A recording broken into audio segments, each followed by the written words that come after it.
Okay, hi guys. Welcome sa ating 273rd episode. What's up? What's up, yo? Second Timothy pa din tayo, sir. Ano ba nangyayari ngayon sa mundo? Wala, ganun pa din. Ano bang meron? May issue ngayon na yung laging merong segment kasi kami. Current events. Ano yan? Yung queer baiting. Yung bakla-baklaan daw tapos pinagkakakitaan. Queer baiting. What's about? Hindi ko ba sure. Hindi ko ba alam yun? Hindi, aware ako doon. Pero what about? Hindi, parang naging issue siya dahil may mga views na bakit binabawal natin yung mga ganong content creator. Pero ay, para kay Abdul and Marcy. okay. Dahil straight sila, pero ginagawa nila yun. Tapos sa kabilang banda naman, yung isang side is, ba't kayo nagbababae-babaihan? Pero dapat, tapos yung kay Pura Luca ka, nahalong ka. Na parang ginaya niya si Jesus. Parang nag-cosplay siya. Art yun. Art, okay. Art daw yun. So, ayun lang. Ngayon point, no? Naintindihan ko naman yung ibang mga content creator, kasi kaya content Kasi, parang nakita ko pa yan sila Dolphy, sila, kahit si Eddie Garcia, merong mga, parang ang trope. Si Roderick, di ba? Parang ang trope niya, yung lalaki-lalaki talaga, tapos bading. So, parang yun yung pinaka-humor. Ngayon naman, parang medyo nag-i-evolve siya. So, ang point ko lang is, galing naman talaga sa world, pero different forms of entertainment.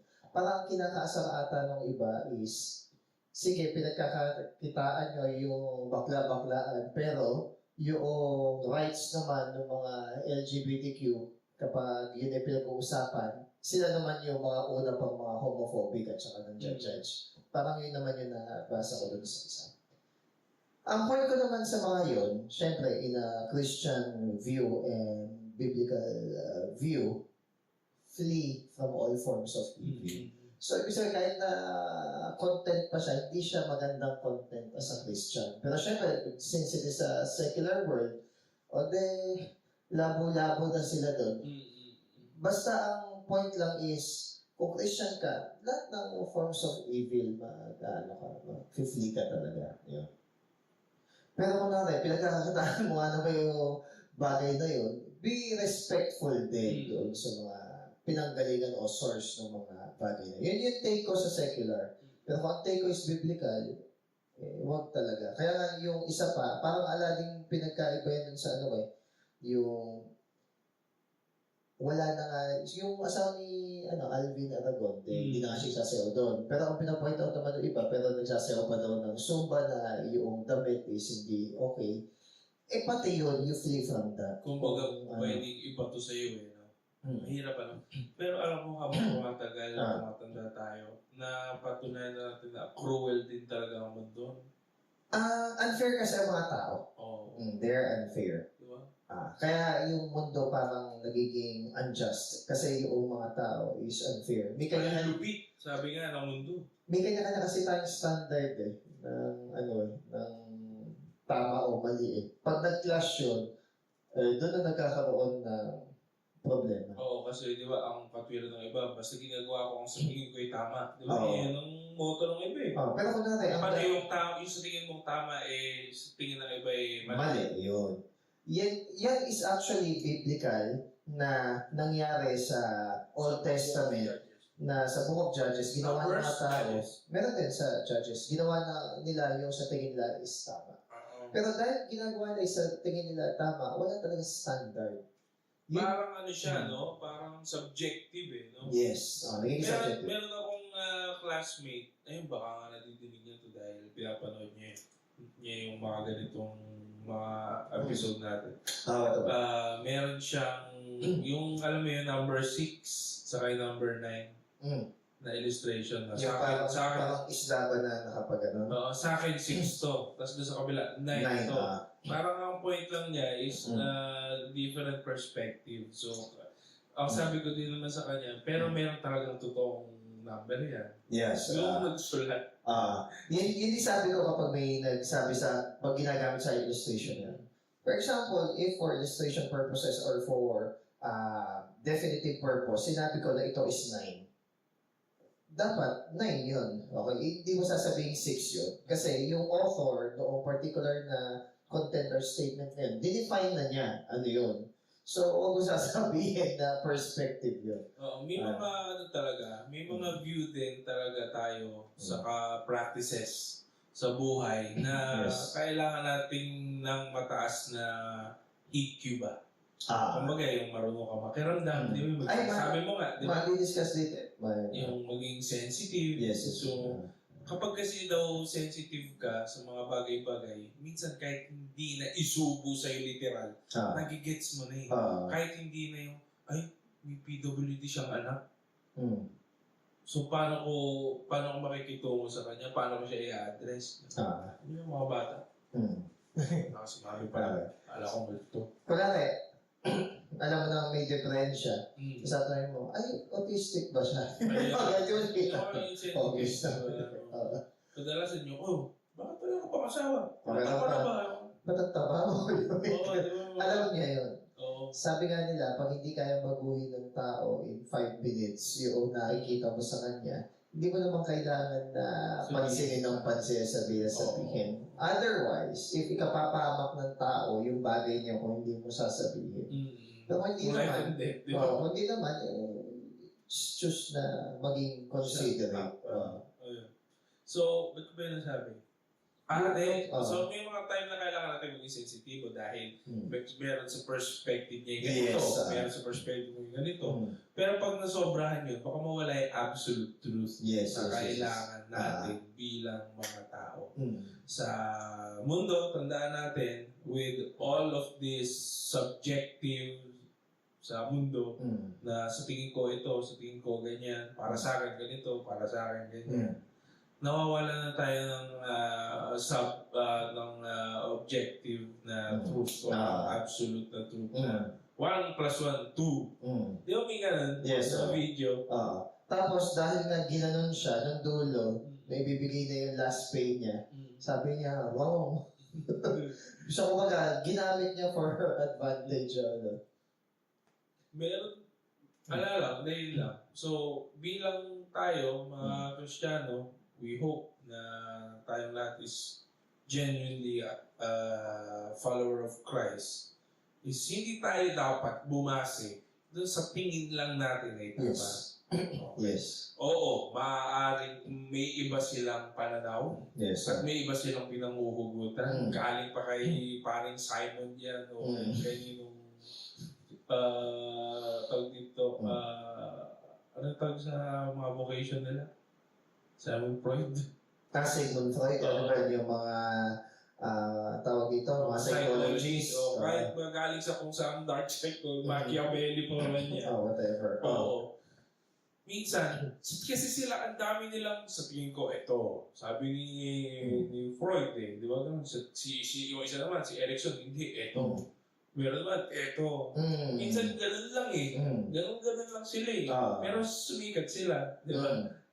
Kasi, kaya sila sumikat, they are relatable kasi nade-deconstruct nila yung human behavior.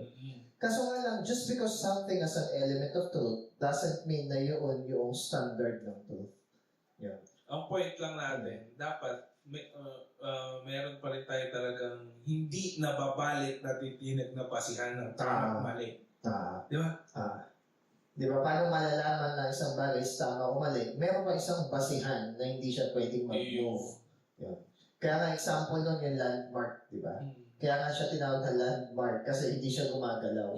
Pag nakita mo na yung landmark mo na yun, alam mo na malapit ka na dun sa patutungo. Kasi kung pwede mong i-adjust yung tama at mali, hanggang saan mo hanggang saan mo siya i-adjust para i-accommodate yung tama o yung mali. Kaya dapat hindi applicable sa mga Christian. 2026 na, hindi na dapat. Kahit na maging 30, 35 na natili pa rin na yun yung tama. Morality din, di ba? Moral compass ng mga tao.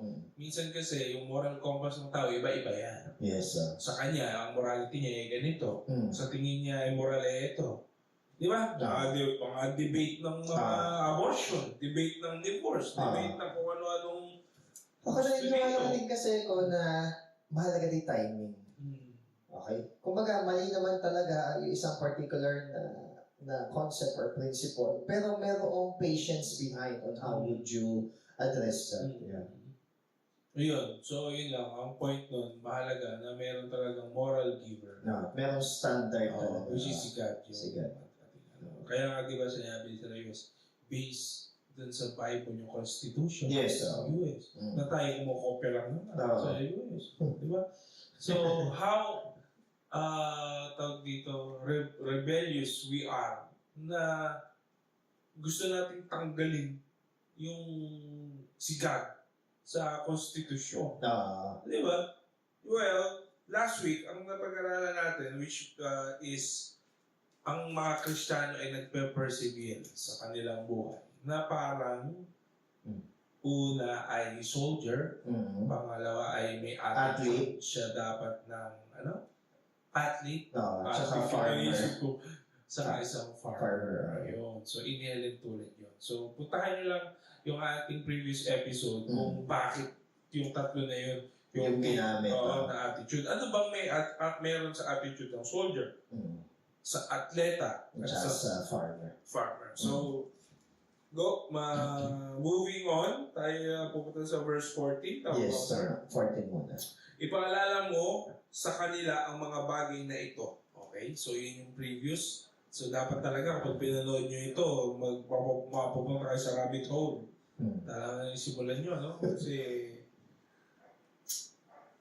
at pagbilinan mo sila sa pangalan ng Diyos, na iwasan nila ang mga pagtatalo tungkol sa mga salita na walang kabuluhan. Okay. At walang binubungang mabuti. Sa halip ito'y nagpapahamak lamang sa mga nakikinig. Okay. Simulan muna natin ano yung nire-remind or ano yung kailangan i-remind dito. Okay? Balikan natin. Actually, previous verses lang yon sa verse 8 tsaka verse 11 to 13. Una, always be reminded na si Jesus Christ is seed ni David and ni-raised from the dead according sa gospel. Importante yun.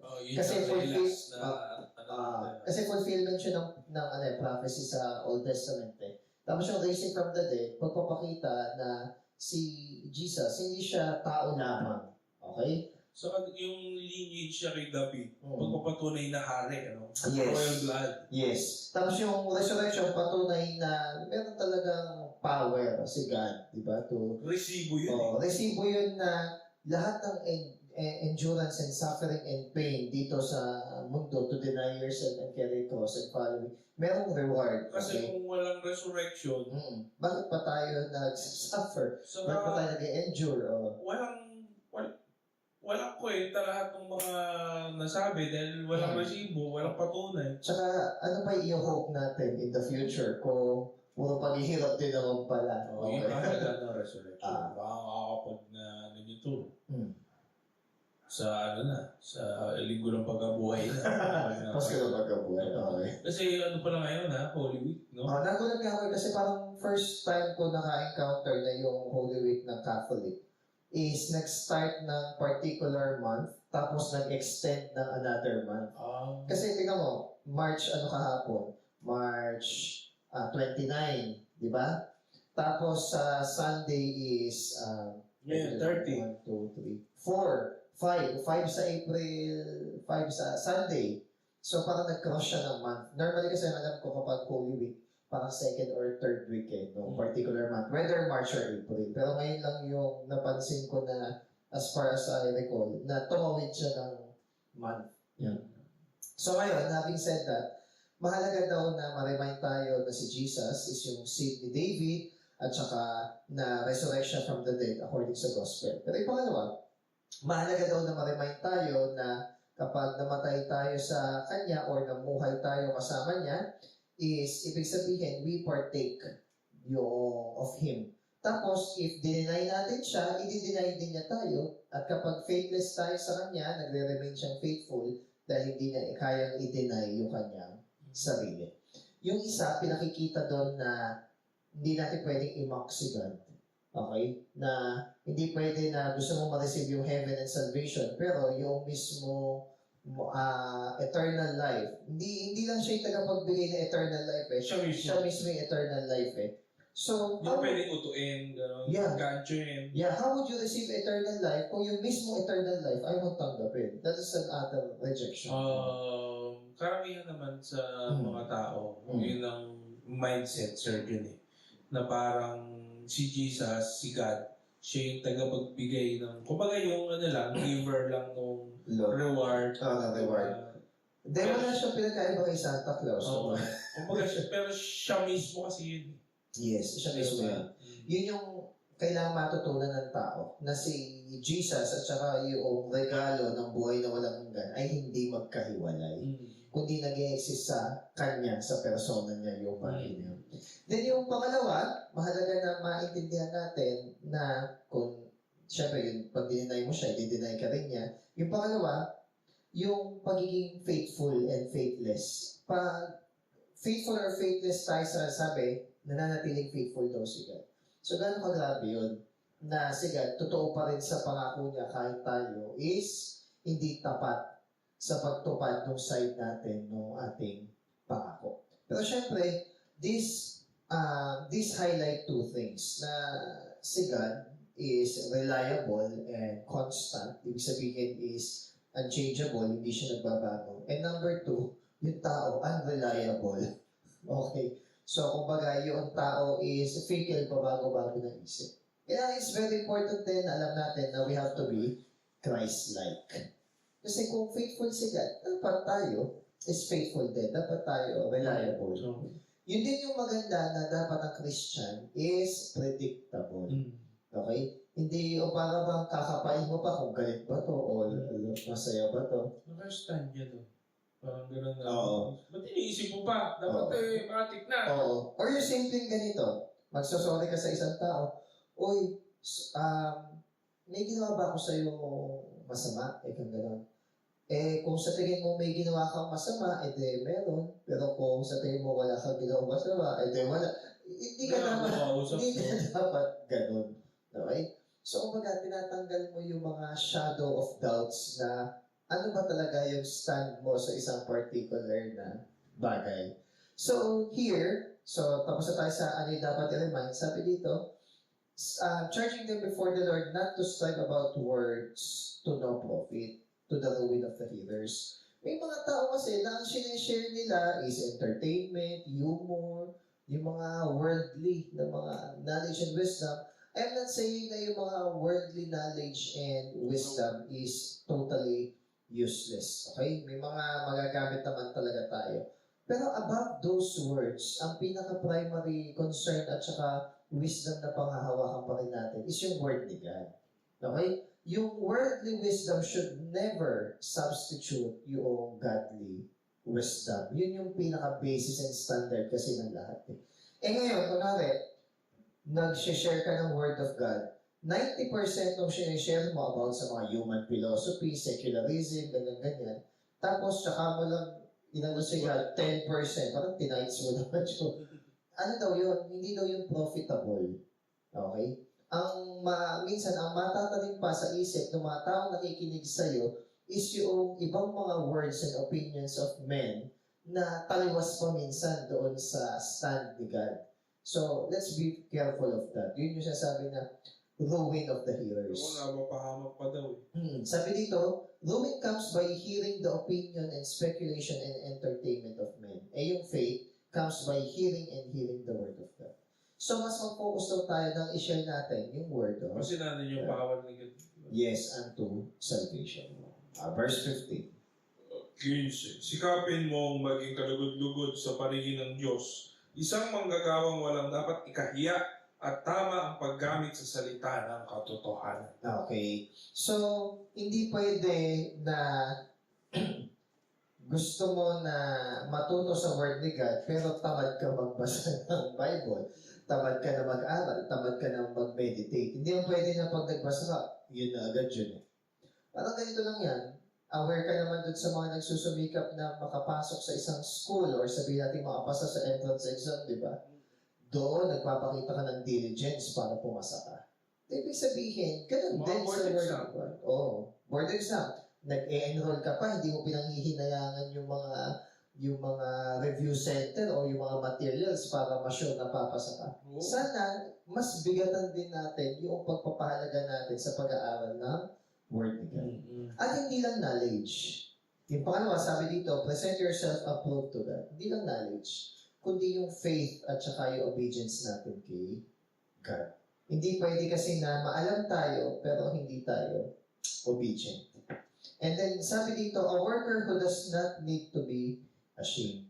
Kasi baka magaling tayo magsalita, pero disqualified naman yung ating buhay. So, yun, we have to repent with that. And rightly dividing the word of truth. Ibig sabihin, pwede kasing wrongly divide yung word of truth. Out of context. Pwede ka lang mag-create ng doctrine na yung sa isang particular verse lang, pero mali ibig sabihin. Ayun. Iba nga, tumatalon pa ng ibang book at chapter at verse. Madami yung sa the Mother, marami silang mga verse din na pinangahawakan. Yes. Ito yun, ganito yun. Then, si Jesus daw ay, Tao lang. ganyan. Jesus at si Satanas ay magkapatid, Oh. di ba? Sa naman yun, sa tawag dito? Latter-day Saints. Mormons. Sa INC naman, wala naman daw sinasabi na si Jesus is nagkatawang tao. The argument ko, ano yung sabihin na, and the word became flesh? And the word was with So God. Tapos and the word dwelt among us. So Tapos yung- biglang si Jesus dumating. so ibig sabihin na siya, karne na tinitinda sa palengke. Hindi siya ganun. Minsan may mga obvious words and answers, pero we don't want the obvious words and Pinatakpan answers. natin mata natin. Tingnan natin. Pwede mo kasi mag-repent eh. Pwede mo kasi tanggapin na, Oo nga, no? Mali ako, Kasi kapag pinangatawanan mo ang hahaba lang yan. Parang sabi ko nga doon sa kausap ko dati, iikot-ikot lang tayo. Oo. Di ba? Kasi kung aminin mong mali ka, di mali ka. Pero kung pinakatawanan mong mali ka, may justification yun. Justification na naman to. Kade-kade na yan. May narinig nga ako bakit for example, di sila niniwala sa ganitong doctrine. Ang sabi nila, mahirap daw kasi ipaliwanag at wala naman daw ganong words about it. Nara Trinity, di ba? Sabi ko gano'n, yun nga, mismo Trinity yung term na tinanong ko. Sabi ko, sa sarili ko, hindi naman porkit mahirap ipaliwanag ang isang bagay, hindi na siya totoo. Okay?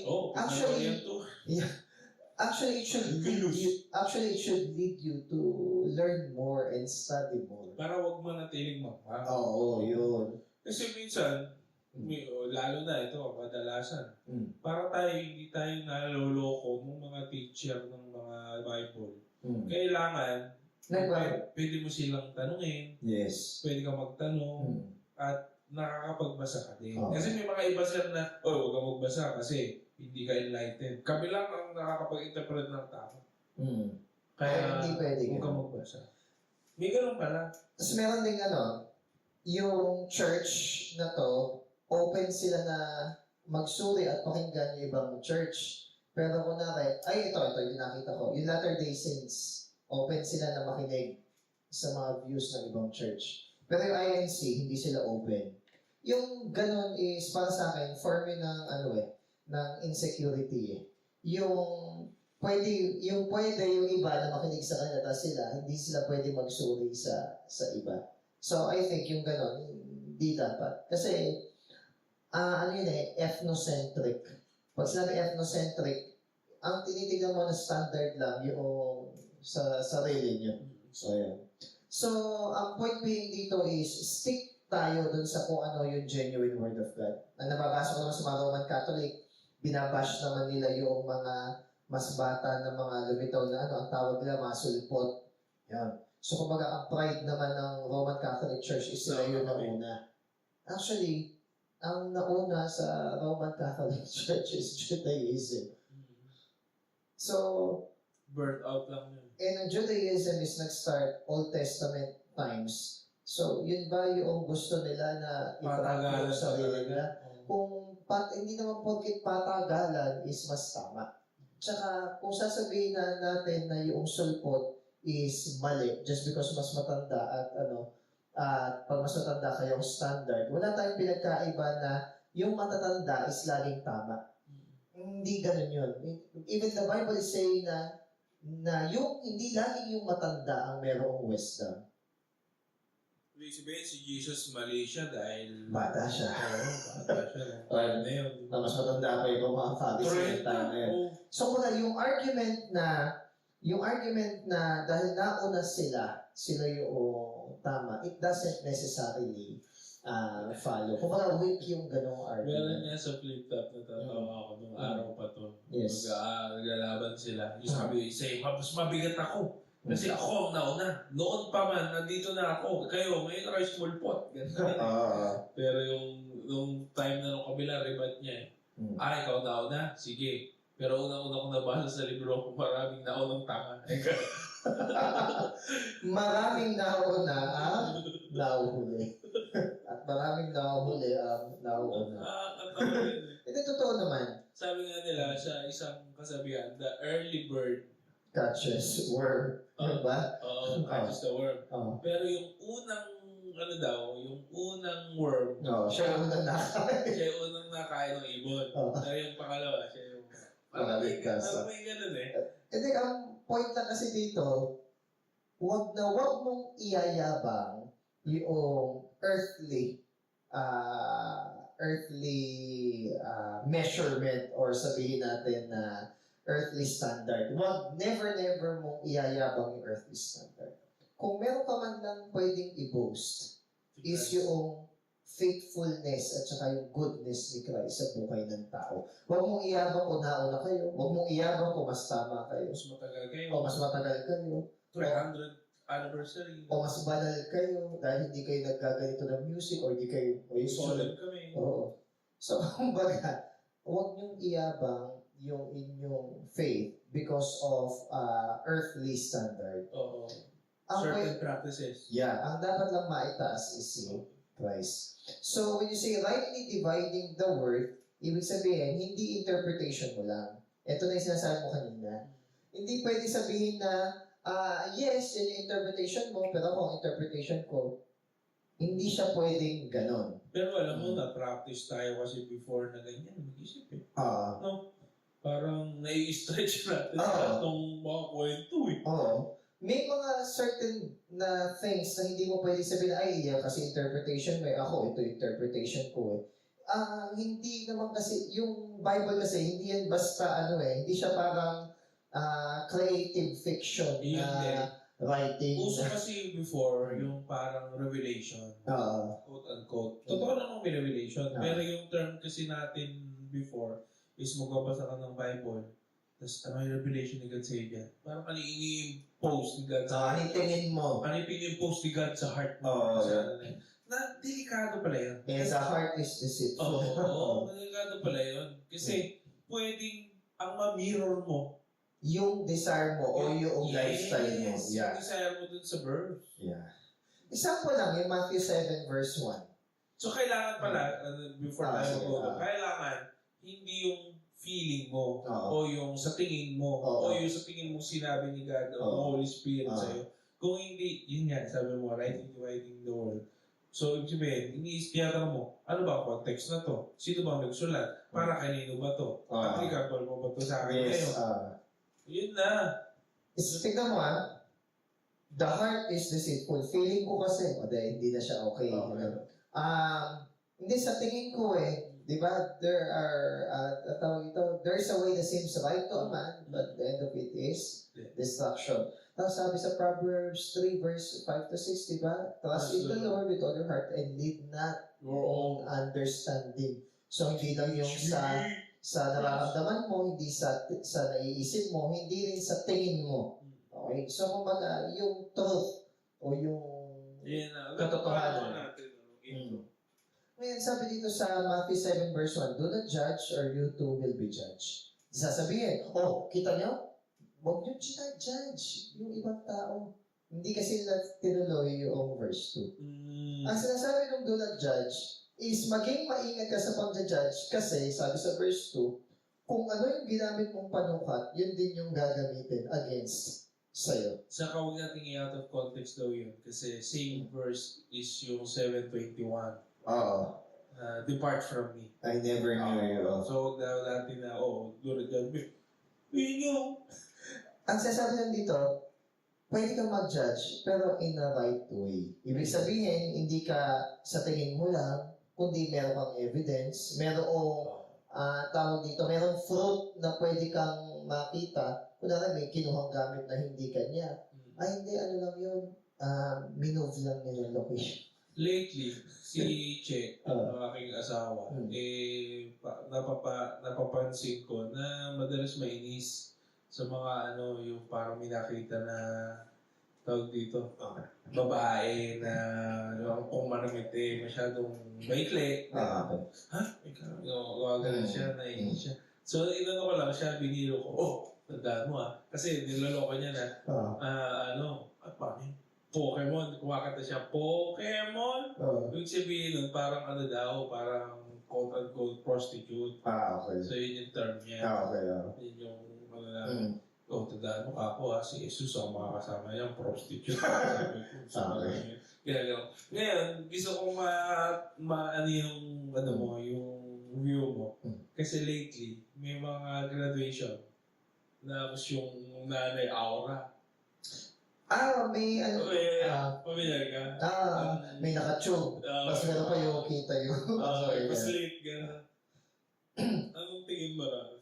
Sige, magbibigay muna ako ng secular na educational na opinion, pero ibibigay ko yung verdict as biblical, Yung sa secular pero sa academic side, kasi yan depende sa policy or napag-usapan. Kasi may meeting yan kunwari pag graduation din ng ganyan. May meeting yan, may orientation din yan sa mga... Oo. May theme pa nga, yung kulay ng Minsan yung iba mas strict wag nagpapakulay ng book kanina. Dahil wala naman kayo rules and regulations. Di ba nagpakulay? I'm sorry to say, iba hindi bagay sa kanila. I'm sorry. Okay. Medyo di kasi nag-akma yung kulay ng buhok sa kulay ng balat nila. But then again, that's their way of expressing. But then again, sabi ko rin, hindi pare-pareho yung pag-perceive. Para sa iyo, hindi ba? Baka para sa akin, hindi.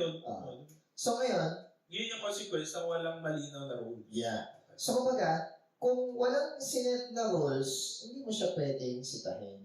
Pero dahil alam mo na graduation yun, and yes, minsan na mag-graduate yung anak mo, naintindihan ko, dress to kill. Pero kumbaga,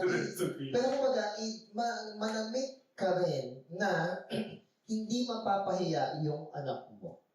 Naintindihan? Siguro kahit hindi na lang ikaw yung anak mo, yung hindi mapapahiya yung anak mo dun sa sinusuot mo. Ngayon, pag gagamitin mo sa akin yung salitang my body, my rules, which means selfish ka. Kasi hindi mo na iniisip, baka mabuli yung anak mo dahil dun sa... Ayun na nga. So I think, mga nakapagtapos din naman yung iba na nagsusuot niya, kung pwede, iakma natin, mas piliin natin yung mas modest na kasuotan. Kasi kapag mas modest or proper yung kasuotan, hindi ka mamali. Pero kapag mas naging revealing ka, pwede ka talaga mamali. Hindi pa ito biblical huwag mong ipakita yung hindi mo binebenta. Okay. Sir, may free taste naman po. Lumabay ka nga dyan. Ikaw, estudyante ko, bakit free taste ka ba?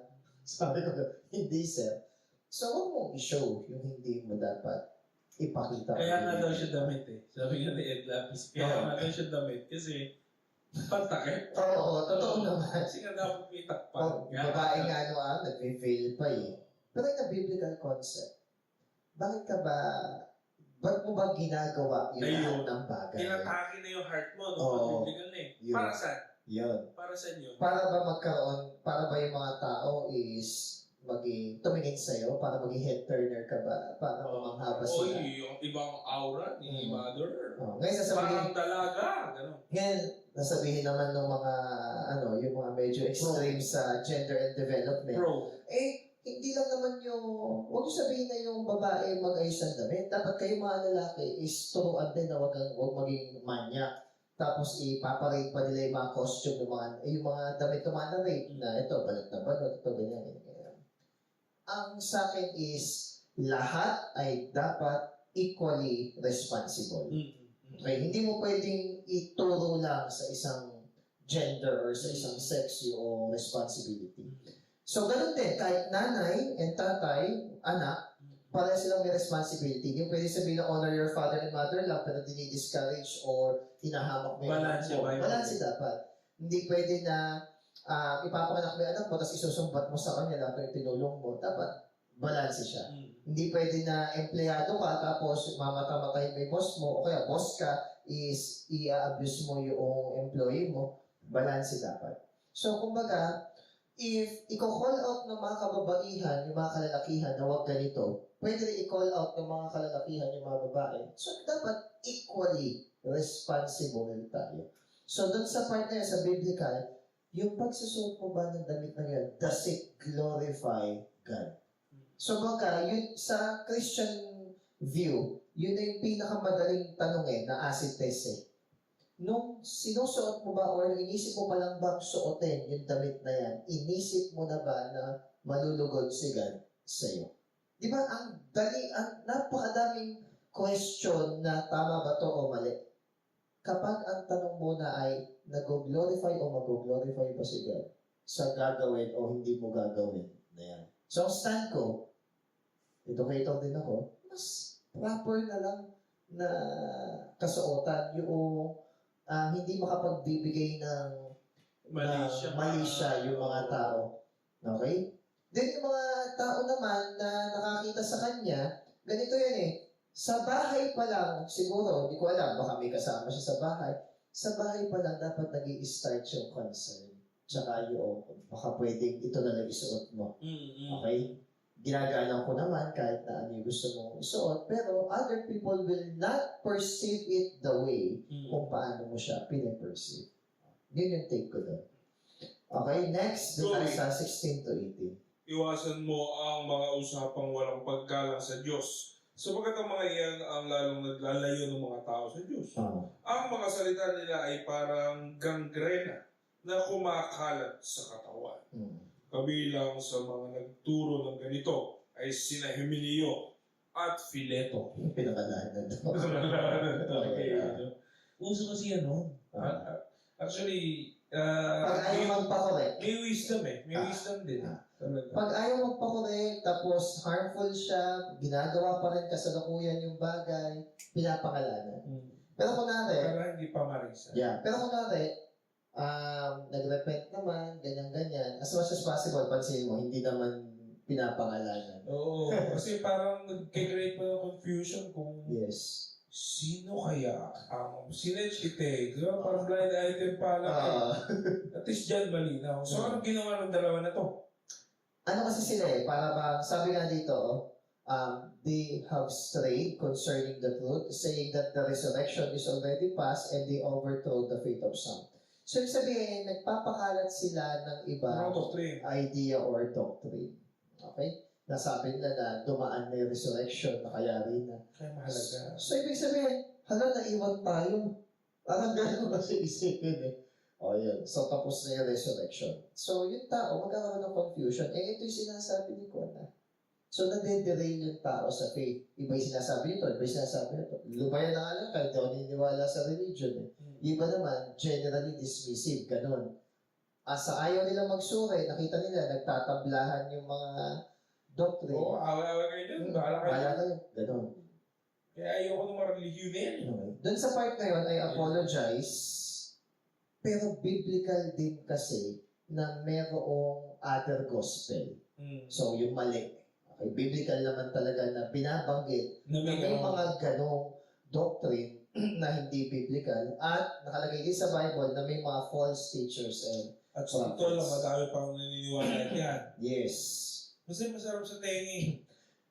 Alam mo, sarap basahin ulit tsaka pakinggan ng yung 10 shekels in a shirt ni Paris Rated Kasi kahit ilang taon na yung dumaan at binasa mo yun at yun pa rin talaga yung issue ng tao. Para bang si God pa rin ang sisambit ng bibig natin na pininiwalaan natin, pero yung buhay natin is merong idolatry, merong humanism and secularism. So parang hindi solely kay God yung ating dedication. So, yun, parang i-plug ko na basahin o pakinggan nyo yung 10 shekels and a shirt ni Paris Rated. Paris, Tapos yung rated niya, REIDHEAD. Maganda siyang pakinggan na after many years, totoo pa rin sinasabi niya na minsan mas concern yung tao sa self-preservation. So here, minsan kaya kailangan pangalanan yung mga tao para iwasan ng mga tao yung influence ng mga particular na tao na yun. Kaya din mainam din na kunwari, formal setting o may mga ibang tao na hindi nauunawaan minsan yung humor at saka yung mga joke natin. Inside. Maging maingat tayo. Mga inside joke. O yung mga inside joke. Hindi ko naman sinasabi na totally maging tayo, somber, anxious sa lahat ng pagkakataon. Okay? Ang point lang is, pag word na ni God yung pinag-uusapan, seryoso tayo. Yun lang. Okay? Ibig sabihin, bigyan natin ng weight yung word ni God. Okay? Pero hindi naman natin kailangan maging seryoso sa lahat ng bagay at pagkakataon. So, ibig sabihin, may room Hindi ka naman strict and proper vlogging. hindi ka naman stolid na para bang stiff lang na hindi ka pwedeng umiti o Ano pangalan lang? mag-enjoy o tumawa. Para kang si Snape. Di ba? So you still love her? Always. Mali pa ata. Sorry. Nakalimutan ko yung unang line. Basta ang term ko na, ang sabi na lang. All this time. After all this time. After all this time, nasabi niya, always. Pero syempre, perfect naman yung pagkakaganap nyo sa character. Siya naman talaga naging standard o Ang point ko lang, hindi tayo ganun. Okay. Pero lagi ko sinasabi, masaya pa rin ang buhay Kristiyano. Ang point lang, kung yung mga walang Pumilo ka, boy. walang kwenta-kwentang usapan. Tapos kaya di mo pwede sabihin, KJ ka naman. Hindi.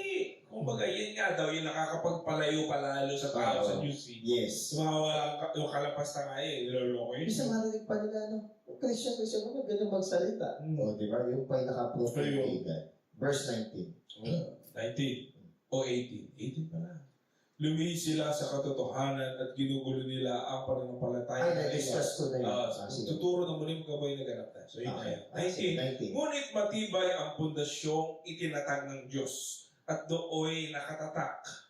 Kilala ng Panginoon kung sino-sino ang tunay na sa Kanya.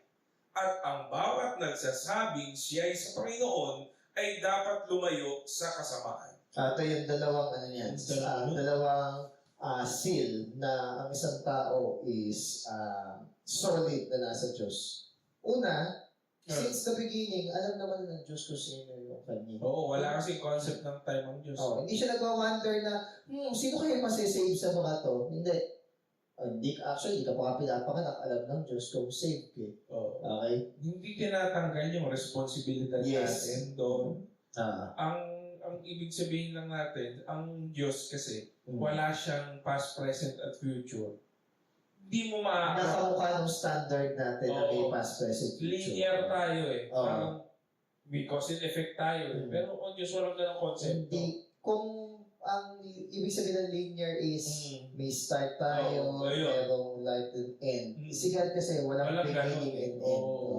So kumbaga sa part na yon, hindi tayo kapareho ng Diyos. Okay? Di ba sinasabi mo ay dimension? Hindi talaga maintindihan nung 1D, yung 2D. Ng 2D, ng 3D. Kaya pag pinanood may 3-body problems, yung series na 3-body problems, may series na ganun yung Chinese na series. Season 1 lang yun. Netflix, Netflix. Hindi maintindihan ng mga nasa Earth yung concept ng kalaban Kasi nga yung kalaban, kaya mag-unfold ng dimensions. Mas marami. Okay. Tayo ba? Ano ba tayo? 5? Hindi. Wala namang particular kung ano tayo, kung anong dimension. Ito, meron palang sorry. Merong, parang... May liquid height tayo, 3-dimensional. May illustration na parang space for parang yung langaw daw, di ba? Yung langaw, may ibang dimension. Kasi kaya niyang pumanik Pumanik? Oo, kaya niyang lumipad, kaya niyang gumapong sa Mas dimension. Pwede, pero siguro iba yung kanyang mechanism. Parang gano'n. Kasi napapatay natin langaw So, ang point lang nun is, pinakita niya na kaya na mag-unfold ng dimension. Kaya di niya Kaya yung tayo, hindi natin naintindihan. Pero sabi ng kalaban, given a few years time, dahil mabilis yung development ng technology nyo tsaka knowledge, makakapag-prepare kami, makakapag-prepare kayo, hindi na namin kayo masasakop. Sabi ng kalaban. Kasi paparating pala yung kalaban. Parang mga alien. Paparating pala yung mga kalaban, tapos, ang tawag dito, para makarating yung, yung initial na pananakot, pagpatay, may pinauna silang AI or may pinauna silang device na kaya nila ibato ng mabilis, many light years. Pero yung actual na battalion or colony nila na sasakop, wala pa. Parang ilang years pa bago dumating. Kaso ang point, dahil maraming matatalino doon sa Earth nga, kung pagdating nila, naka-ready na yung Earth. Kaya na silang counter, hindi pa sila nakakarating. Ayun. Kaya ginagawa nila, pinapatay nila yung mga scientists sa Earth para hindi sila ma-counter. Kumbaga, tinatanggal nila yung chance. So, in comparison dito sa binabasa natin, doon sa kwento na yun. So, sabi dito, let everyone who names the name of Christ depart from iniquity. So, kunwari, with your knowledge, alam mo na kung sino si Christ. With your knowledge, alam mo na kung ano yung kalooban ni Christ. At sinasabi mo na pagmamayari ka ni Christ, dapat yung pamumuhay mo nakasunod. Yung sabi nga doon sa may distinction na Yes. Christian. Yes. Merong pagkakakilan na. Oh, Hindi tayo not talk like the world. You talk the Rest the world. Diba? You sing like Britney Spears. Kapali ko, Russia. Diba? Sikat kasi nun siguro. The time na yun. So, 90s yun? O 2000s? Siguro mga Early 2000s? mga late 90s and early 2000s. Yun. Mahalaga, mayroong pagkakakilan na May distinction. Parang Israelita, di ba? Nung araw. Meron silang distinction. Yung covenant nila. Yes. Circumcision. Yun yung reason bakit napaka-weird ng mga Jew. Kasi sila nga yung pinili ni God and it has to be very different sa the rest ng nations sa world. Yun yung point nun, distinction talaga. Iba yung kay God, iba yung mga wala kay God. Pero syempre, that is, yung ibang area nun is Old Testament, legalistic, or sabihin natin secular. Ngayong New Testament, meron tayong distinction, pero nakahalo pa rin tayo sa mundo. Yes. At hindi nga pwedeng bunutin sabi, dahil baka mabunot pati yung yung mga elect. Oo, di ba? We are in this world. May time ng pagbubunot. Yes. Sabi sa dulo daw, di ba? Wait and thirst, di ba? We are in this world. Saka, syempre, dahil nakahalo ka sa pagiging dito sa mundo, ikaw ang asin at ilaw, di ba? Yung mga... So, kung not to be polluted, kung mapapansin mo, religion, di ba? James? Kung mapapansin mo, mabuti Diyos kasi, kumbaga, pinapreserve niya yung mga elect para yung ibang mga tao is makita yung light ni God, sila din makapasok. Di ba? Napaka-merciful ni God. So, ang meaning lang dito, na layuan nga natin yung sa tingin natin yung magpapasama sa Kasi ang goal nga natin, kasi ang goal nga natin is madala natin yung light sa kanila. Hindi yung bumalik tayo sa darkness. Hindi, ang din, yun din ang isa sa mga iniisip ko din.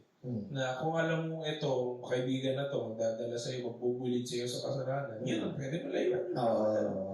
Yung ganitong certain na trabaho na yung nadidemonyo ka. Basta tayo ka gumawa na mali, mag-change ka. Yun din. Sa relasyon mo, di ba? Pag nabubulid ka sa kasalanan. Yeah, exactly. Yung mga desisyon na ang dali lang sana. Kaso pinagtagal. Yun yung compromise na share. Parang nung una, Maganda yung... justify mo pa. Maganda yung Japanese proverb na nabasa ko Para ba... The longer... Hindi naman ka. Siyempre, English ko sabihin.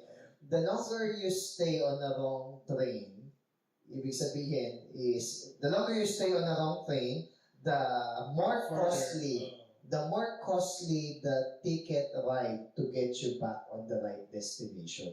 So para bang mentas nagtatagal ka na nakasakay sa maling trend, mas nagmamahal yung bayad para makabalik ka dun sa tamang destinasyon. Oo. So in short, mas mahihirapan ka Pinagtagal mo pa kasi. kasi pinagtagal. Ayun. May Monday, may Tuesday. Tinagal mo eh. Okay, dito na tayo sa Tagal mo pa kasi. Go. Hindi, yun lang. 20 to 21. 20. So isang malaking bahay ay may iba't ibang uri ng kasangkapan. Tama ba ako? Mayari sa ginto o pilak at mayroon namang yari sa kahoy o putik. May ginagamit para sa mga tanging okasyon at mayroon namang pang araw-araw. Ang sinumang lumalayo sa kasamaan ay katulad ng sisidlang natatangi, malinis at karapat-dapat gamitin ng may-ari para sa lahat ng mabubuting gawain. So ito ay about sa consecration, about sa, ano yung top proper term talaga sa walay? Separated. Hindi pa Consecrated. Sige. Ngayon, sabi dito, Made holy. Di ba? naging ang example dito, yung mga lalagyan o sisiglan. O sige, sabihin na natin baso.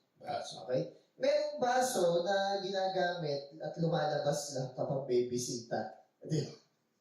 Holy baso. Di ba yung mga plato, pinggan, o charity na lumalabas lang kapag merong bisita. Meron pang araw-araw. Meron pang araw-araw.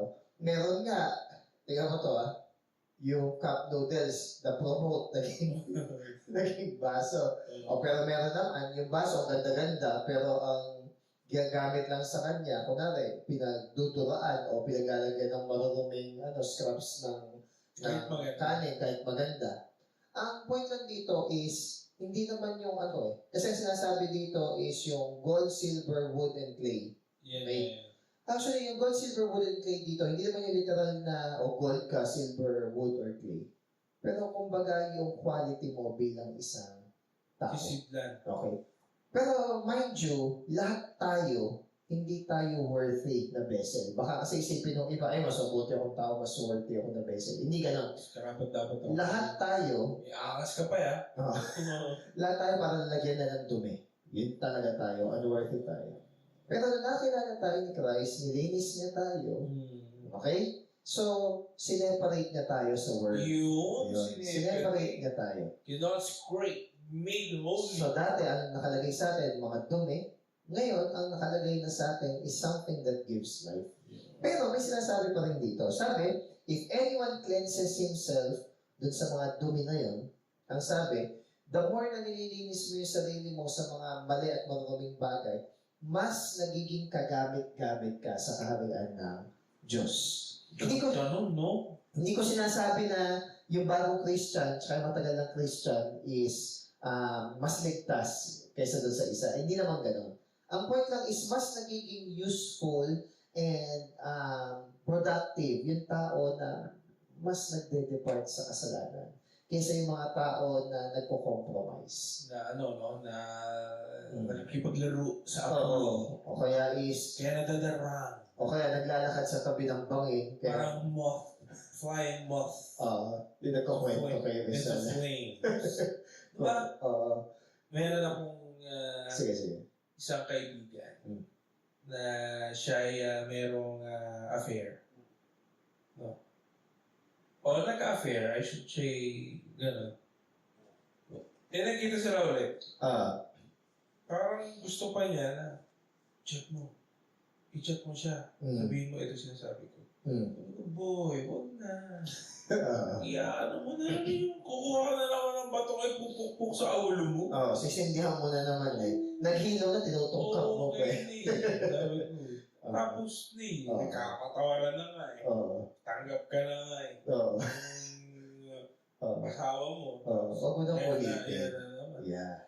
So, yun din, minsan, parang yung sabi nga ni Zach Punen, magandang illustration, parang ganito daw yan Parang yung compromise, yung kasalanan, imbis na layuan mo, parang mali ba yun? Parang hindi naman mali ito May mga ganong tanong mali ba na ganito? Mali ba naman? So parang ang illustration niya, yung sa trend, nagagano daw yung mga bata, tara magano tayo. Teka, saan? Basta huwag sa release ng trend, baka masagasaan tayo. Okay. So nagkaroon sila malapit sa release ng trend. Diba? Hindi mo kami tumatapok sa release diba? Pero hindi safe yun, sabi niya. Ni Zach Punin. Kasi kung gusto mo talaga, lumayo ka. Doon ka pa sa makakagip ka. Medyo indicator na kasi na siguro sa tagal na rin naman natin sa indicator na kasi yun pag ang tanong ng isang tao, bakit masama ba? Kasi parang yung unang question, isa sa mga unang question sa Genesis yung mamamatay ka nga ba talaga? Diba? Isa sa mga pang-deceive niya. Pag ganun kasi hindi humble yung heart. Saka alam mo, gusto mo nang ilusot Medyo may pagtatalo na sa heart ng isang tao. Pero kunwari yung tao is, pasensya na kayo, tulungan nyo nga ako na magbago. Mas okay pa yun kaysa yung ilalaban mo pa yun. Yun din. So, yun yung cleansing ng sarili. Yes, nag-repent. Nag-repent ka na, pero yung daily sanctification ng Diyos nag-work sa atin. So, we have to, to abide dun sa bagay na nakita mo, sensitive ka, mali yun, bitawan mo. Saka yung mundo talaga, laking influensya sa buhay ng tao. Diba? Ito, minsan, Facebook ka lang. Ito, minsan medyo guilty ako dito Napakinggan ko to sa isang pastor. Pag di ka nakapagbasa ng Bible, dapat di ka nagigilty. Wait lang, sabi niya. Huwag yung ikakat yun na naman. Si Prado. Sorry. Kakat yun na naman, magpapiral na naman ako, 20 na naman. Ang dapat nakakamdaman mo pag di ka nagbabasa ng Bible, nagugutom. Tapos naisip ko, man should not live on bread alone, but by every word that proceeds from the mouth of God. Kapag ba hindi ka kumain, hindi ako kumain kanina, nagigilty ako. Di ba? Hindi ako nagagano. Maganda rin siyang parameter kung ano ka ba, legalistic ka ba o Christian ka. Pero na-aware ka din, mali ito nangyari. So, kumbaga, hindi guilt. More on... Di dapat guilt yung driving force. Para ka makabawi. Ang driving force mo is, bakit ba mas gusto kong gawin itong bagay na to kaysa ito? So, nagkakaroon ng reflection.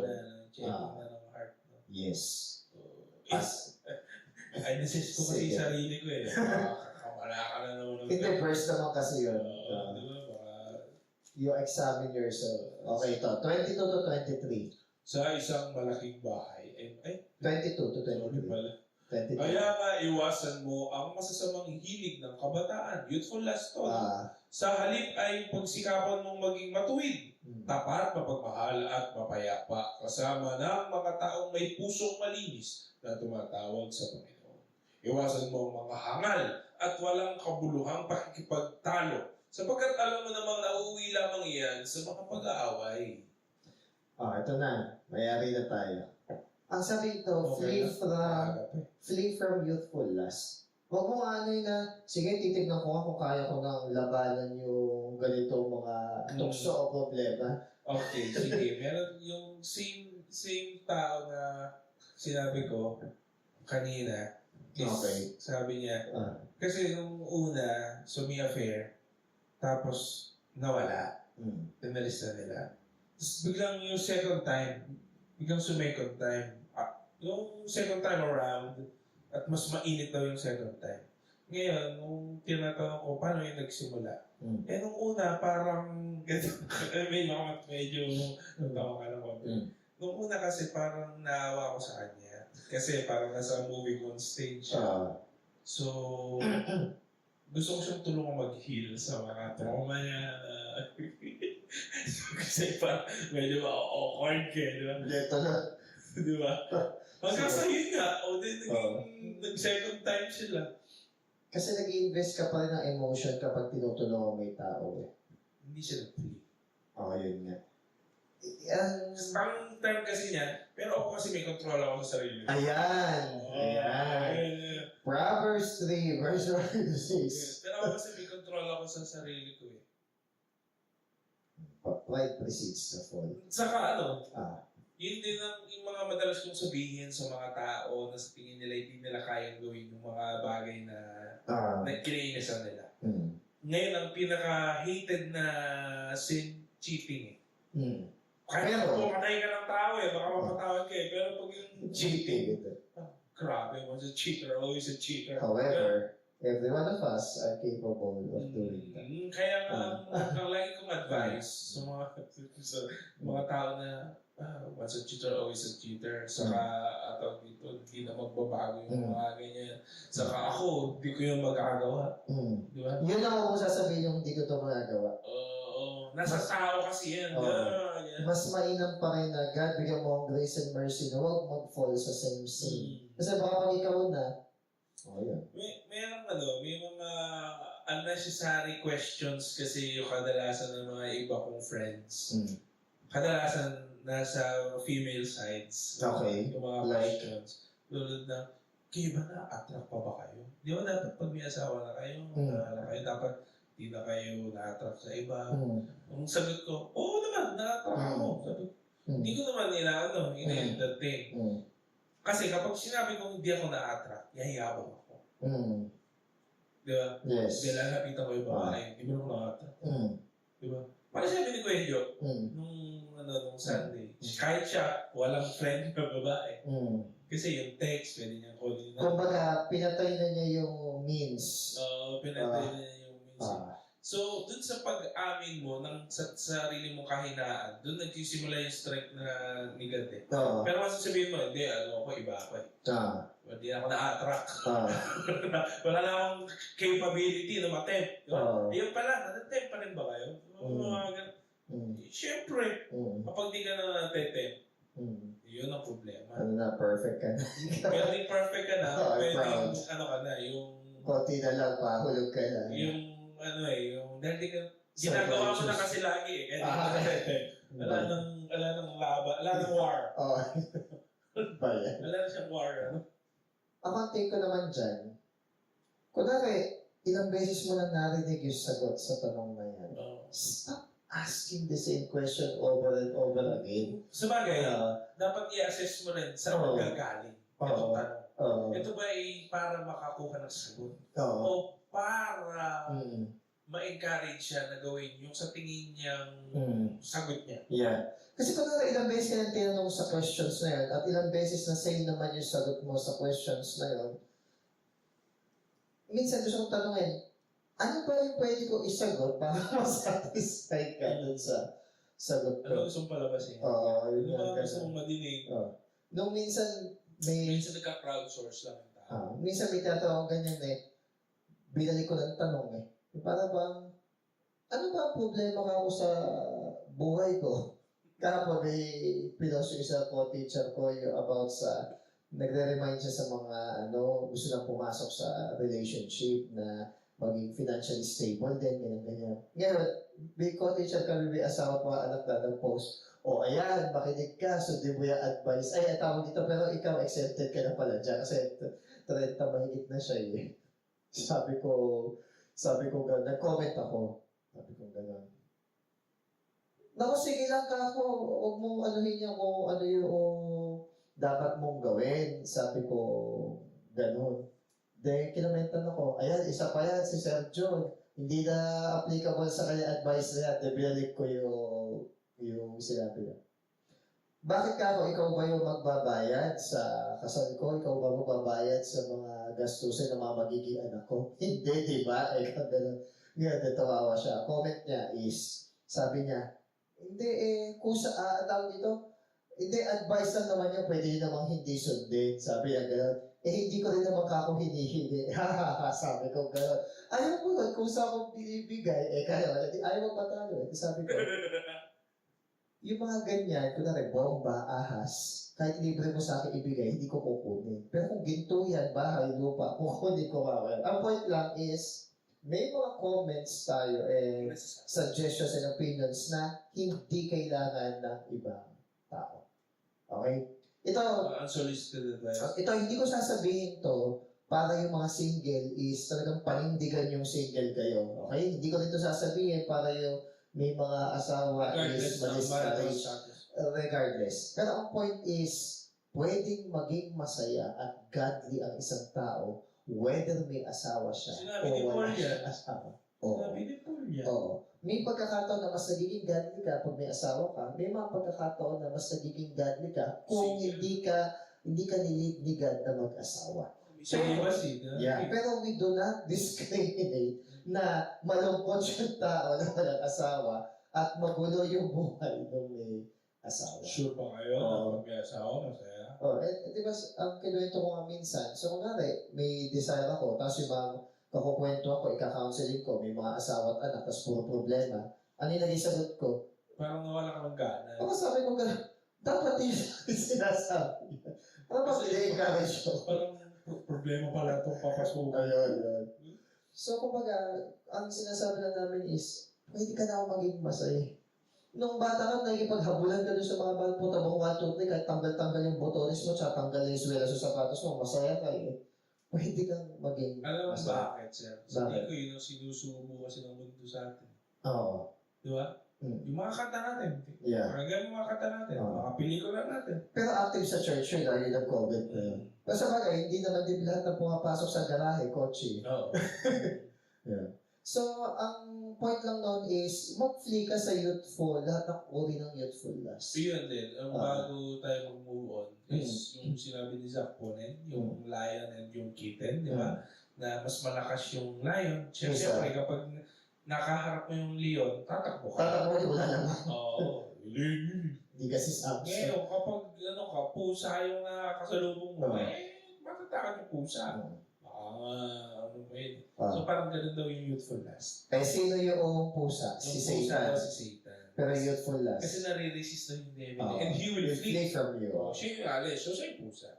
Yun yung sabi ko. Ang galing na illustration. Yung Zach po na yun. Nag-isip tuloy ako dun sa magandang parable na sa Sunday. Nag-isip ko na challenge siya. Nadagdag na si Kaya Jack na yung... Ba't parang hindi ko alam na mayroong ganong challenge? Ano yun? Sa parable challenge. Hindi, yun lang niya ata, ina na yun. Kaya ano sa ba yun? Hindi. Kaya sabi niya, ano yung gusto yung i-share na parable? Siyempre, parable kasi pinag-usapan ang una ko naiisip lagi, yung parable of the sower. Yun na kasi yung sariling parable daw eh. Sariling parable ba? Oo, yung sabi niya, parang sabi niya, in-announce ko ikaw before na hindi ko matanda. Isip kayo ng parable na Katulog. illustration siguro, mas maganda. Okay. So, yung tubig ay parang mo yan. Ang naisip ko sa iyo sa backslide. Pag-backslide. Yung umaakyat ng parang mayelo na terrain. Hindi ka pwedeng huminto na matagal. Kasi pag huminto ka na matagal, gagaustos ka rin pababa. Hindi mo kailangang bumaba para mahulog ka. Yung wag ka lang umakyat ng matagal, magstay ka ng matagal sa sitwasyon mo, mahuhulog ka pa rin. Actually, meron din akong try natin i-share sa Sunday. Okay. Sa Freedom Park, pag ako kumakain kami dyan, may mga pulubing bata. Okay. Kapag binigyan kayo isang pulubing bata, magtatawag pa ng mga pulubing. So, yung sabihin dito sa magtatawag ka na. Ang ibig sabihin nun, once na feed mo yung flesh mo, mas dami pa lalo yung mga hanggang sa kalos ka na. Hindi na normal. Ay, parang normal na lang sa'yo na gawin yung mali. Then feed, di ba? Whatever is true, whatever is noble, di ba? Yun yung isipin mo. So, kanyari sa thoughts, mas feed mo ng mali. Mas nadami yung yun. kakawag, gano'n. Tawag sila. Mga anak. Tapos sabi nga dito, pursue peace dun sa ibang tao. Ngayon, may... Peace. Ito, tinanong mo ito kanina eh. Papansin mo ba, ganito, kakausapin mo na ba? Sabi ko na naman, is kung siya is mali, magbigay ka lang ng opportunity na magkaroon kayo ng simple conversation or talk. Pero kunwari, siya, kumbaga is hostile, ayaw niya makipag-usap talaga, it's on that particular person. Last 24 to 26. Ayaw ko kasing kunin yung bola na dapat siya. Pero, syempre, pwede ko naman buksan yung pinto. Tsaka, hindi ka nagdadagdag ng fuel sa kanya. And at the same time, you are praying for that person na magkaroon kayo ng pagkakataon na hindi mo ma-restore yung relationship, but at least ma-reconcile at magkaroon kayo ng peace. Last 24 to 26. All good ba? Ang lingkod ng Panginoon ay hindi dapat makipag-away. Sa halip ay dapat siyang maging mabait sa lahat. Mahusay magturo at matyaga. Mahinahon niyang itinutuwid ang mga sumasalungat sa Kanya. Baka sakaling sila'y bigyan ng Diyos ng pagkakataong magsisit tumalikod sa kanilang mga kasalanan at malaman nila ang katotohanan. Sa gayon, maliliwanagan ang kanilang isip at makakawala sila sa bitag ng Diablo na bumihag sa kanila upang kanilang sundin ang kagustuhan niya. May mga pagkakataon na sablay ako dito and mas lumalala yung problem. Ito naman kasi sa tingin ko is it's applicable sa mga sa mga hindi pa Christian or bata pang Christian. Iba kasi kapag yung yung medyo may katagalan na yung ina-expect mo, alam naman na kung expected mo na hindi ka pwedeng anga-angahan dyan Hindi ka pwedeng hindi mo alam Parang may ganun Di ba? May expectation. Kaya iba tayong mag-deal sa mga nabaptize. Iba tayo sa mga hindi pa baptized. Iba expectation natin sa hindi Christian. Saka sa Christian. Iba didiling sa elder, iba didiling sa hindi naman. Hindi favoritism tamang paglulugar lang. Kasi ba't ako magagalit sa katrabaho kung hindi Christian? Kung sino mo marap. Tsaka yung yung kay Paul Washer, ba't magagalit siya nanay niya doon sa kalaro niya, hindi naman anak. Siya yung anak, di ba? Parang ganun. Siguro ang pinakamaganda dito is, basta ang goal nung lahat ng ito is, yung ikaw masanctify, mas maging kagamit-gamit ka pa, pero isa pa dito is, magkaroon ng opportunity yung ibang mga tao na mag-repent. Di ba? Ang ng Diyos Gusto niyang i-include Siguro maanghang ka lang sir talaga, no? Hindi, pero kailangan ko pa rin i-work out siya. Sa maanghang ka. Ako hindi ako masyado siguro maanghang sa umpisa. Baka buwebelo lang. Maanghang ako pag 2 beses ko na nakita ang ginawa. Na-open ko na ito minsan Bago ko makadalawa, hindi ako nag-correct as much as possible lang minsanan lang. Pero pag dinalawahan, tinatluhan, doon na ako na-kukwat.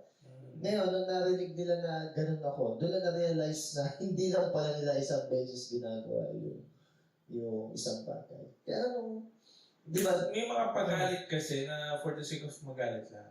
Pero wala silang grace sa dulo na walang reconciliation na bukas ang pinto. Parang, visit ka, ganito ka kasi. Di ba? Tapos pagkatapos nun pero ito po ay ginagawa natin para, syempre, ma-reconcile ang ating mga brethren. Yun, ibig sabihin, merong bukas na pinto. Pero syempre, sabi nga, there's always a better way of doing things. Parang there's also for improvement. Basta lagi ko tinatatak sa isip ko, hindi ko pwedeng i-demand sa ibang tao yung sa sarili ko, hindi ko ginagawa. So for example, lagi kong tinutuloy pagsasorry, pagpapasalamat siya, pag-ask ng permission. Kailangan, pag ako'y mali, kahit estudyante o na mas mababa man yung sabihin natin responsibility sa buhay, equal kami na liable kay God. So kahit sa estudyante, kung mali ako, kailangan kong mag-apologize. Parang sa mga magulang anak nila. Yeah. Actually, ang pinagpapasalamat ko, lumaki ko sa family na kahit yung parents namin, pag na-realize nilang sila yung mali, nagsosorry sila sa modeling, no? So, kumbaga, sa amin, kaya kunwari, na mali ako sa school, mali ako ng judgment or verdict. Minsan mahirap, pero dahil hindi na makabawasan ng pagiging tao mo yung pag-apologize. So, kumbaga, mabilis lang pag-apologize. So, mahirap lang pag tumatagal Yun nga rin, yung pansin ko, no? Mas matagal bitawan yung sorry, mas mahirap na mabuti. Oo. Tsaka, sabi nga dun sa Japanese proverb, may tatagal ka lang sakay sa maling tulad. Di ba? Mas Tsaka urong yan for improvement talaga, na mas maging maingat, mas maging sensitive, mas maging understanding. Tama naman, no? Pero hindi mo tinatanggal yung responsibility mo rin na mag-correct at mag-review. Sa tingin ko sir, siyempre gusto mo maging kahit pa paano gentle, di ba? Gusto mo yun. Hindi ka magtanda mo Pero alam mo, mas marahas ako nung bago-bago ko. Diba? Kumbaga, medyo mabait na nga yan eh. Sa school kasi hindi. Pero nagbawas din ako ng kahit paano sa school. Kasi sa school may pinupunitan ako ng papel at saka tawag dito, may nilabas ako upuan. Hindi ko hinagis sa estudyante, inilabas ko yung upuan. So kanina, bumisita ako dun sa dati kong hepe, Okay. Sir Billy. Mm. Kamusta na sir? Paano ba, kamusta ba dito sa opisina mo? Eh bata siya, hepe siya, bata, trahin pa lang. Paano mo napapasunod ka ako yung mga may edad? Diba? Syempre, yan ang thesis ko eh. Bago ko nandito, kumbaga, inaral ko na, ganito. Tapos isa sa mga nasabi niya sa akin, simple kwentuhan lang namin, habang nung bata kasi ako, sabi niya, bawat kibot, pinapansin ko talaga. Na micromanage. Oo, bawat kibot talaga eh. Ngayon, may mga kahit na ako na, tumatanda siguro ako, sabi niya, na parang, okay na yan, parang, gumagano na lang siya. At sa tingin ko, may may truth din na kapag umiidad ka, may mga kahit pa paano pinapalampas mo na yung mga maliliit unnecessary na hindi napansin nila. Si Paul, kita mo nung medyo tumanda. Yung kay John Mark, di ba? Medyo nag-tame down din si Paul eh. No? Sa akin, ganito. Nag-repent din naman si John Mark. Sa akin ganito. Hindi lang yung parang dyan sa tumatanda. Na-realize Experience din, ano? Hindi, yung na-realize ko na may mga area na magaling naman sila eh. Hindi mo sila kailangang bantayan. Parang ganun. May mga area na mas tama sila eh, kaysa sa iyo eh. Mas gets nila. Oo. Kumbaga, mas maluwag ang buhay mo kung tinatanggap mo na minsan hindi palaging ikaw yung tama. Alam, minsan nga, sabi nung, may isang co-teacher doon, kasi parang babaeng teacher din na may problem. Alam nila diretso ako magsalita. So sabi nung isang co-teacher ko mas matanda sa akin na parang nanay, napaka-gentle nun eh. Sir, mag-girls talk lang po kami ng mga teacher. Paalam ko lang po sa'yo, pero kumbaga, ayaw ka na namin dahil alam po lang, diretso ako magsalita. And then nag-girls talk sila, okay naman. Kaso nga lang, nung mga sunod na pagkakataon, ayan na naman. Sabi ka ng teacher. Sir, siguro, pwede mo nang diretso. Sergioin mo na. Sergioin mo na. Pwede mo nang diretso. Siguro naman kahit magtampo siya, may karapatan ko. Tsaka may karapatan ka namang sabihin yun bilang head niya. Sa akin naman, ano problema niya?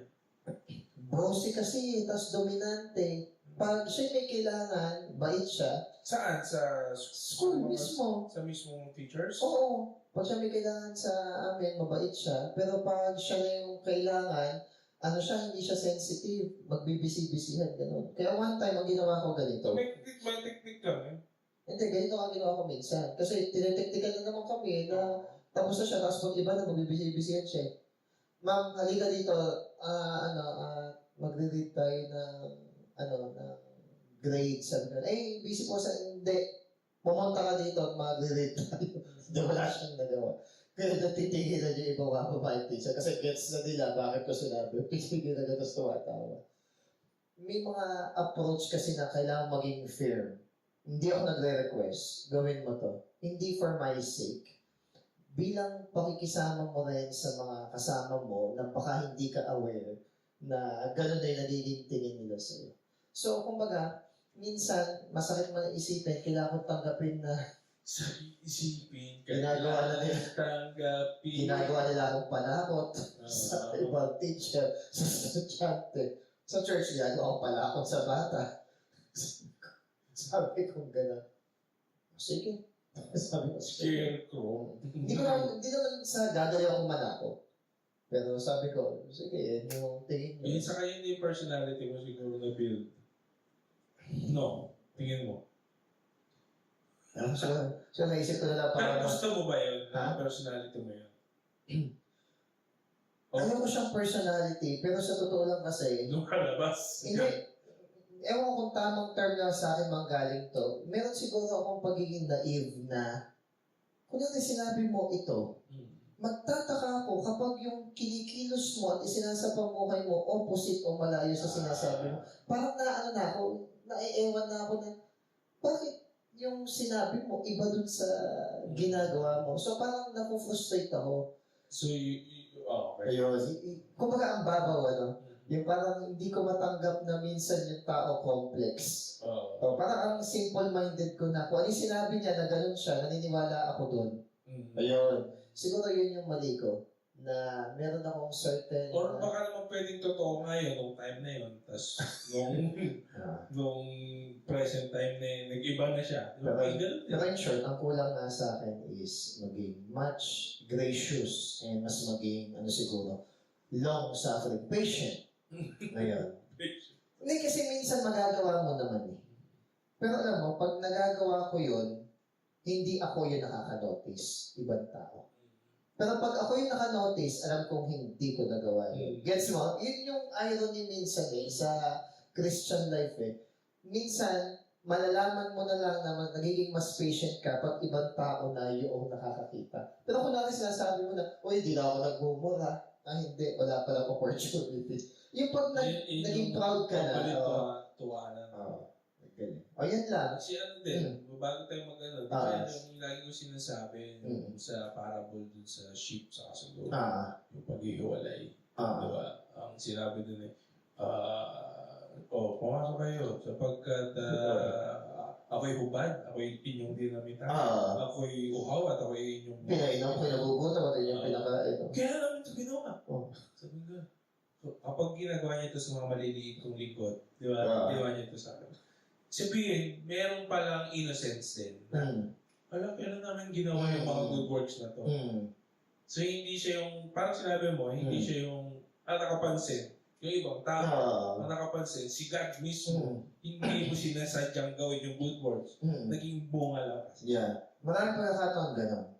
Pag ibang tao yung nakapansin, minsan, mas na, may gano'n kasi kung ano side eh, na pag ibang tao na yung nakapansin, mas naniniwala ako kaysa yung pag ako yung naka-ano sa sarili ko. Kasi bias tayo eh. Bias tayo. Sige. Bye guys.